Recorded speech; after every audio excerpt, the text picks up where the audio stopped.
Hello again, YouTube! I know it hasn't been very long since my last video, but I've had to rush this one along due to some news. And if you somehow don't know what news I'm referring to, then A, are you even my friend? And B, Creature Cases Chapter 5 is coming out in 3 weeks! I know, a Chapter 4 review is still late, nearly 200 days after it's been released, but in my defense, I did think I would have an extra 5 months, so I was cruising through and doing it at my own pace, prioritizing my bigger video, which will also have to be put on hold so that I can accurately rank the new episodes too. But I didn't want to cancel the idea of this video either. As I've been writing my ranking every episodes video, I've realized how much I need the space to review Chapter 4 on its own. Chapter 4 makes a lot of significant improvements to the quality and production of this show, enough for its own video, and in all honesty, I just wanted a video that I could use to praise them for all of these improvements. What can I say? I'm a huge fan of the cast and crew, and if I'm able to shout loud and proud about how much I love their work, I'm gonna make a whole video on it. But I will be reviewing the chapter as a whole as well, and I really like to do this for the next few chapters too. So, in the lead up to Chapter 4, I had been counting down every day. And I mean every day. I had a counter going that I would get up and change every morning. And I had been doing this since we got like a vague release date, and that release date changed and became shorter and it was a whole thing. Point being, I had been counting down from like 70 plus days, which is like 50 more days of warning they gave us than for Chapter 5, by the way. So you can imagine my surprise when they said June 9 for Chapter 5. I had counted down to minutes even on the day that Chapter 4 came out until 6 PM Netflix updated. And I had watched all 10 episodes in one night. And I've rewatched it all since, of course, a few times actually, and it's literally the reason I'm in university now, and it was the start of round 2 of my Creature Cases fixation, which is 10 times bigger than round 1 was in early 2023. So it's safe to say I really like Chapter 4. And then I got the idea to make a review of it, and 177 days later, I'm here, late, but I'm here. And so are you. Here, forced to listen to my insane ramblings about Chapter 4. So, without further ado, let's talk about the actual season. Writing quality.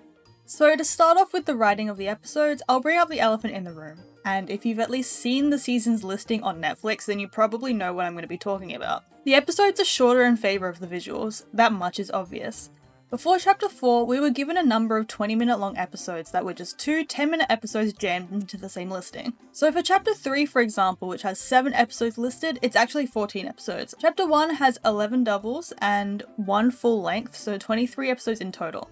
So it's clear that they've been slowly cutting down over time, which is probably for a number of reasons. The visuals, like animation and lighting, have been significantly improved, as well as production time, proven by how short the time between Chapter 4 and 5's releases compared to over a year between previous ones. And I'm partially mixed on this episode change because it means we're given less content, which of course is going to make a fan of the show upset.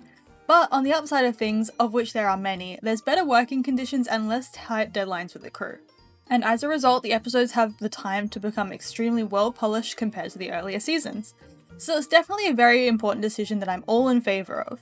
But also, unfortunately, the writing has sort of suffered with this as well, or more so the weaker episodes aren't backed up by another episode before or after it to still make it feel fulfilling. And I know I have no place to be picky. I'm not the target audience, and as much as I will talk about a few episodes that I find weak, I still love and enjoy them.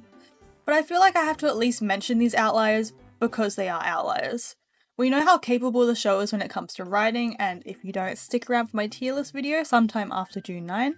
So it is extremely noticeable when an episode falls flat in comparison, or even more so when it's standalone like the ones in Chapter 4 are. There are episodes in this chapter, notably the disaster at the dust spa, where the writing doesn't fulfill me in comparison to other episodes. In this one, they go to figure out why there is water near the dust spa, right? That's the mystery. Then Kit, on her own, runs around a bit and finds out that a donkey is digging holes.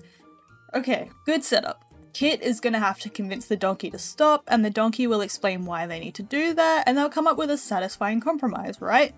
Nope. He doesn't stop digging holes, and then he digs a really big hole, and then the place floods, and then he just stops.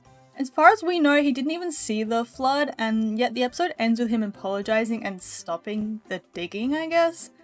And there was no on-screen compromise, so him stopping just felt random and abrupt. Mind you though, this episode is nothing short of entertaining.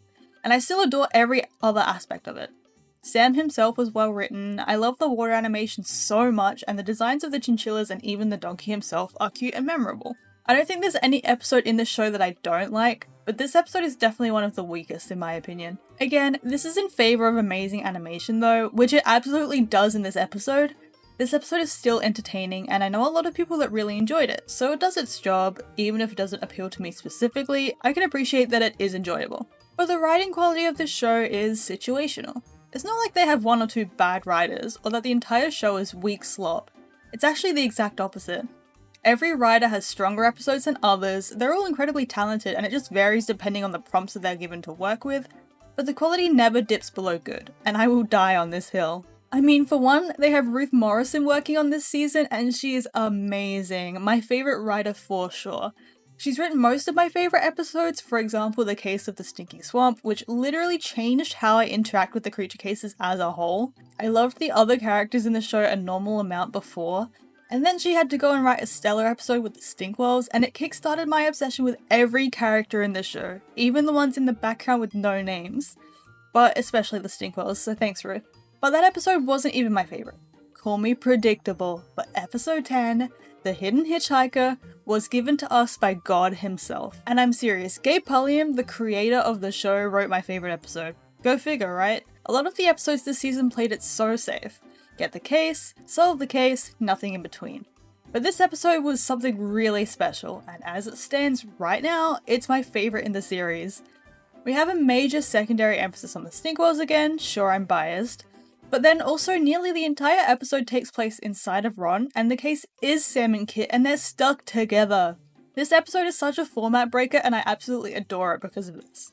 But because we only have 10 episodes a season now, presumably, there's a lot less room to experiment and play around with the format and the characters they have. Which is my main concern when it comes to Chapter 5. If we're keeping the chapters so short, which is good and perfectly okay, especially for the amazing team to do their work, it just means we have less episodes and they have to play it safe a lot of the time, which is such a shame. My favourite episodes have been the ones where they do things a little differently. The Stinky Swamp with Hans and Harold, the Pika episode with Bill and Jill, the Undercover Hyena, the Honey Badger break-in, all of these are more than just Sam and Kit solving a mystery. And that makes them stand out so much in quality. We also have Wally as a guarantee every chapter, we had him in Chapter 4's Arctic Fox episode, and we have him for the Red Panda episode in Chapter 5. But I wish that he would give Wally a little bit more than just the jokes with his mum and messing things up. The Batcave Crisis was such a good episode because he wasn't just being sidelined for jokes. And the dynamic of him, Sam and Kit has been done so many times. I love them so much, I really do. But when you have an episode as amazing as the Stinky Swamp, you really have to consider how much more they could do when they bring in new characters like they have with Cubby and Philip. And I just wish they had the space to do that more. But alas, for format breakers to stand out as well as they do, you do have to have some format ones too. And that's okay. Despite my concerns, they did do extremely well with the episodes in this chapter, so really I don't know what I'm worried about. The episodes were memorable, and I have a few favourites from this chapter, but you'll have to see where I place them in my tier list video in the future. But what really makes this show good at the end of the day is that the writing isn't there to talk down to kids or spell things out to them in a baby voice. It's basically just a slice of life show when you really think about it. Take Bluey for example. They're different shows, but both have a huge emphasis on show not tell principles, where they tell the morals of the story through the actions and reactions of the characters in the episode, rather than having the characters look into the camera and explain why certain behaviours are good or bad. Creature Cases does the same thing, aside from the fact file segment which serves that purpose of teaching, but also helps to differentiate the show's creativity with actual facts in nature. The most direct info dumping within the episodes comes from Kit herself, but that's not it. She's not talking to the child audience, she's talking to Sam. And it's these interactions and the relationship between the two main characters that carries the show. So really, as long as Sam and Kit are there and in character, what more could we ask for? They have a perfect format and perfect characters for that format, so I really can't blame them for playing it safe sometimes. They know we'd still be happy. I'd watch them watch paint dry and still be entertained by their presence. They've made perfect protagonists, they've done most of the load-bearing work pre-production, so I'll go easy on them. Visuals. So we've established the episodes are shortened in favour of things like the visuals. You're probably wondering, does it work? And let me tell you, yes. To begin, every episode opens with a title card, and compared to previous chapters, there's been a massive style change. I personally prefer the old art style, but the colouring style of these new ones is absolutely gorgeous. The composition of them as well has improved. I love how they do a really good job at summarising the episode, and the first episode even includes the eensy little frog that Sam protects in the bee chase. Overall, these have greatly improved in quality, there's absolutely no denying that. And then upon the immediate entrance of Sam and Kit in episode 1, you can see the animation improvements. The way Sam jumps in, the fluidity of every movement, none of them feel still or lifeless for even a second. And none of the movements are stiff, which some shots did suffer from in earlier seasons, but never to a degrading degree. In group shots too, there's always something happening in the background, and I'd go as far as to include the set design in this statement, and what's happening in the foreground is bouncy and animated enough to keep your full attention. Like I said, the animation has always been good, but when you put the old animation next to chapter 4's, it's obvious how much more stiff the old animation could feel at times. And anyone who knows me knows how much I love the animators in this show, because they're so good at sneaking in the littlest things, going out of their way to make sure every inch of the show has personality. And this season is no short of it. Things like this little interaction with Sam and Kit's hands trailing into 2 shots, it feels so natural and lively. And don't get me started on the chase scenes. These scenes are incredible, especially with the introduction of clay claws. But I remember seeing this one shot in the trailer before the chapter came out, and I was so amazed and still am. The way Sam's body bounces back with the impact when he lands on the branch and steadies himself, it's incredible. It's details like this that really and truly make them feel alive, which makes the show so easy and fun to watch. On being fun to watch, the characters are so much more expressive this season. The animators are at a point where they're unafraid to push the comfortability of the models to create even more fun and exaggerated expressions. Probably due to the time they have now to experiment with stuff like that, and it shows so clearly even within the first few minutes of the very first episode. For a show that has a perfect art style and well characterized characters, making sure that they're expressive is a must. Again, I thought they did well before, but this season improved it tenfold. Another thing I have to mention is the saturation of the colours. If you compare things in earlier seasons to this one, you can really see the colour changes. Like Kit's yellow is a lot brighter, and even the forests are brighter than before. I think it adds so much extra life to the show, it makes it so much more fun to watch and easy to interpret, and they really go hard on some of the sunset lightings in this season. I'll have to say, some of those shots are so beautiful that it made me completely disregard episode 6's writing. Like, if this show is going to look this beautiful all the time, I wouldn't mind if it was the most dry mystery ever. Overall, all of these things, bouncy animation, expressions, and brighter colours, are for sure making the show even more captivating to watch. Not just for me, an adult, but more importantly, for their target audience of kids. These small changes prove to me, even more than it was already proven, that this show is in incredible and capable hands. They know what they're doing, and they're willing to put in the changes mid-show to improve the quality of it. That's just one of the many things I love about this show. I don't think there's a single thing about the visuals I could complain about, if I enjoyed complaining at all. The entire art department needs about 1,000,000 pats on their backs for their amazing work on this show. But if you thought I was done talking about the visuals, you're wrong. If you somehow have gone this long without hearing me rant about the update to Sam's model, then congratulations, that streak ends now. It's a small but unmissable detail, Sam's eyeliner. They added a little extra dark line on his eyelid, similar to the outline around Kit's eyes, and it has honestly put into perspective for me how much of an effect the littlest details can have in art. Sam's entire aura changes in chapter 4.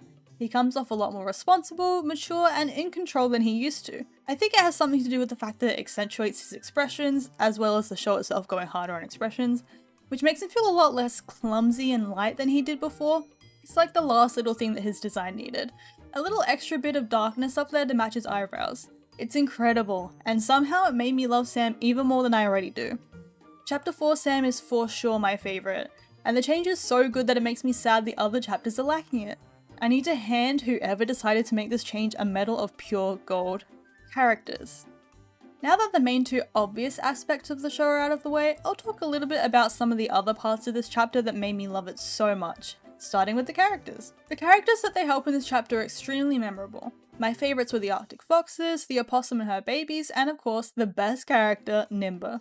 They had such unique designs and entertaining impacts on the story, but even characters from episodes that I didn't enjoy as much as my favourites, like the chinchillas and Pierre, are memorable due to their designs and personalities. The hummingbird from episode 1 is a favourite design of mine. I love the eyes on Pierre's beret, Love the colours on the donkey from the Dust Bar. Even Sheila had an interesting personality, and I could go on. It's the character designs that originally made this show stand out to me, and it's one of the most consistently perfect things about this show. They never miss, and this season is no short of it. Special details. This season, like every season of the show, is full of so many special moments that I had to make a segment specifically for mentioning my favourites. There are some things that are so small but so significant, some things that fuel headcanon only, and others that are important like physical details that I just adore. And this show never misses an opportunity to prove that everyone working on it does actually care about the details. Some of my favourites are the nod to Kit hating the snow and Sam loving it. I always adore when they call back to the main character's species, and In the Snow is always cute.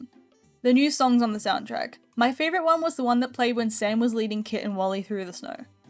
Small animation details carried through episodes, namely the fact that you can visibly see Sam's stink mask activate whenever they enter the proximity of one of the suspects, even in the scenes where Sam doesn't directly mention the mask at all.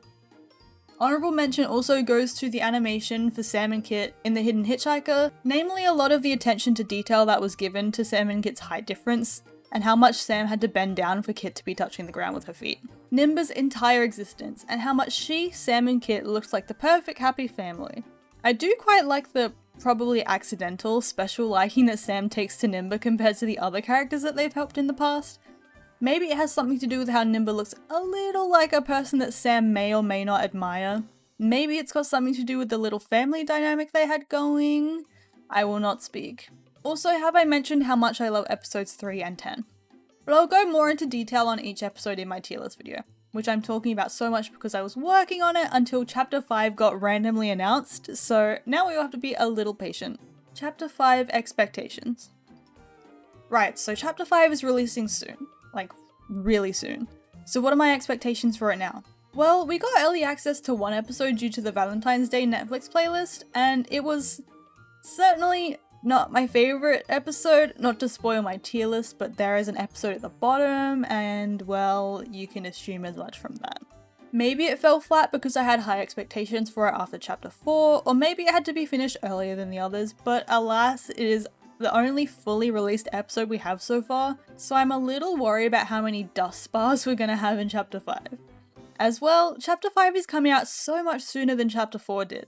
This could be due to them already having the quality changes in place, but it could also mean that there was less work done on the episodes, so we'll have to see. But as I said before, I'm not going to be mad or upset if some of the episodes are weak.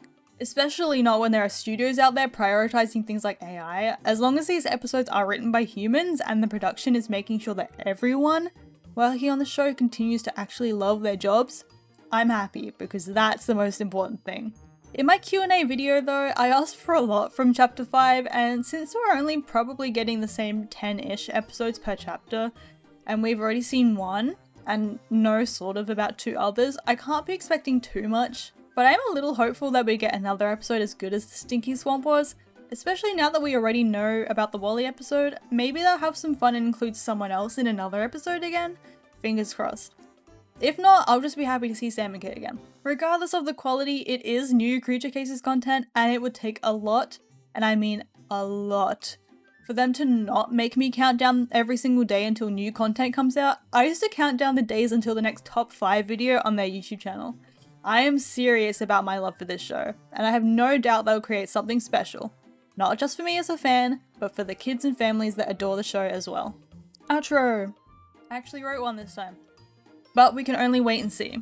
At the time of filming this, it's only 19 days until the season comes out. You guys will for sure be hearing my thoughts about it when it comes out. My plan is to film my reactions of the episodes and maybe do something fun with that, and then once I've had a few weeks or so to digest the season, I'll do another review like this one. Hopefully it'll be less rushed than this one was because I'm on a timer here, but I did end up writing way more than I had planned to anyway, and then after that I'll be able to slip them into my current script for my tier list video. Hopefully a bunch of them end up near the top, on the opposite end of the vanished Valentine. But to conclude this video, Chapter 4 is awesome. Despite the lack of episodes, I would definitely consider it my favourite to watch in terms of quality. It's hard because I want to rewatch it so often, but there's so little episodes that I don't want to run it dry. But every time I do rewatch it, I notice new things about the animation or the visuals in general that I didn't before. The show is really just jammed packed with details and Easter eggs. I think the cast and crew of the show absolutely blew the expectations out of the park with the Chapter 4 upgrades. It's a really good sign when I can go on and on and on about the improvements, but the only real complaint I have, besides nudging at some of the writing, is that we need more of it. But now the expectations are so high, we can only hope that the writing keeps up in the new chapter. Either way though, I can't say I feel disappointed. I'm not a huge fan of the Dust Bar or the Vanished Valentine, but they aren't disappointments. I don't hate them and I will still rewatch them as many times as I rewatch the other episodes. They're just a bit weaker is all. But Sam and Kit are there and the visuals are outstanding as well as the new characters. Even in the Vanished Valentine, I adore the Grease-inspired red pandas. And in a show made for kids, it's so okay to have more emphasis on this kind of stuff. Even in my opinion, I can pick apart the writing all I want, but I will still be engaged by the characters and the visuals. So I think they're doing the right thing prioritizing those. So I am so excited to see absolutely everything new in Chapter 5. Words can't possibly describe how much I'm looking forward to it. And I'll say it now, when I release that Chapter 5 review, expect it to be just 10 minutes of me gassing up the show again. They could feed me slop, but as long as it's salmon kit shaped, I would eat up every single bit. So I'll see you guys again in a few weeks with hopefully some insane reactions, good thoughts, and hopefully more Stinkwell screen time. Enjoy the countdown, I know I will, and thank you for watching my review.